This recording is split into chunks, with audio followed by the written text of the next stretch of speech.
যিনি এই সফর করতে যাচ্ছেন পায়ে হেঁটে, আমি প্রথমত যেটি বলবো যে তার উদ্দেশ্য যদি এটি হয় যে মানুষকে একটু উদ্বুদ্ধ করা, একটু প্রমোট করা, হজটাকে পপুলার করা এবং হজের ব্যাপারে মানুষের মধ্যে একটু সচেতনতা তৈরি করা, মানুষ তাইলে এটিকে লাইমলাইটে আসবে, মানুষ এটি সম্পর্কে অনেক বেশি জানবে, লোকেরা এই ব্যাপারে উদ্বুদ্ধ হবে, এটি যদি এক ধরনের ডিক্লারেশনের ব্যাপার থাকে, যেটা আল্লাহ সুবহানাহু ওয়া তাআলা ইব্রাহিম আলাইহিস সালাতু ওয়াস সালামকে বলেছেন, ওয়াআযযিন ফিন নাসি বিল হজ্জি ইয়াতুকা রিজালাও ওয়া আলা কুল্লি দামিরিন ইয়াতিনা মিন কুল্লি ফাজ্জিন আমিক লিয়াশহাদু মানাফিআ লাহুম।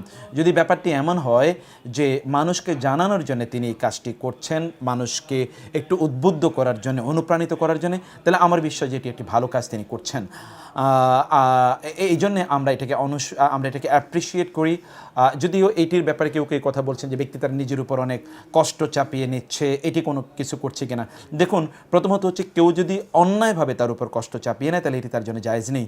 যেমন কোনো একজন ব্যক্তি মান্নত করেছে তিনি হেঁটে তারপরে তিনি হজ করবেন, তিনি তাওয়াফ করবেন, অথচ তিনি অসুস্থ বৃদ্ধ, তো রাসূল সাল্লাল্লাহু আলাইহি ওয়াসাল্লাম বলেছেন যে না, তাকে ওটির উপর চাড়াও, এটি সে একটি খারাপ কাজে অন্যায়ভাবে সে এই প্রতিজ্ঞা করেছে।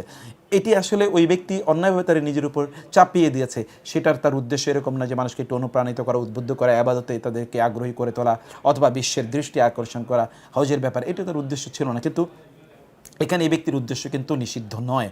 ইন্নামাল আমালু বিন্নিয়াত, এটি ওয়া ইন্নামা লিকুল্লি ইমরিইম মা নাওয়া, এক নম্বর বিষয়। এছাড়া এর সাথে আনুষঙ্গিক আরেকটি বিষয় যেটি বলতে চাই তা হলো যে তিনি এটি কিন্তু একটা লম্বা সময়ের জন্য তিনি এটি করেছেন।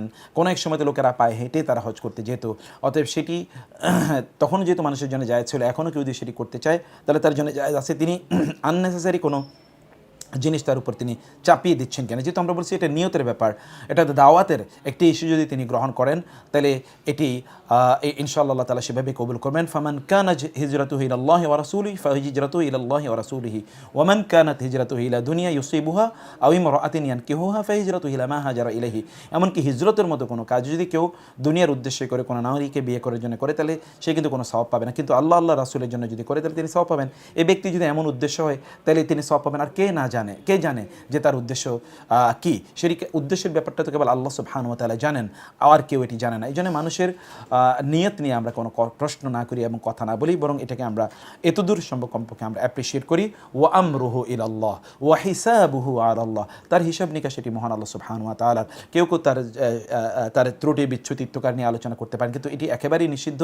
একজন মুমিনের ত্রুটি বিচ্যুতি নিয়ে আলোচনা করা, পাবলিকলি এটি নিয়ে কথাবার্তা বলা, এটি কারোর জন্য কাম্য নয়। 2 নম্বর বিষয় হচ্ছে, তিনি যদি এটা দুনিয়ার উদ্দেশ্যে করেন তাহলে তো তা কি, আমরা তো সেটা জানি, তার বিচার তো মহান আল্লাহ সুবহানাহু ওয়া তাআলা করবেন। অতএব এই বিষয় নিয়ে আমার মনে হয় যে মুসলিমরা যেন এটিকে নিয়ে অপ্রয়োজনীয় বিতর্ক তৈরি না করে, আমি আপনাদেরকে অনুরোধ করব।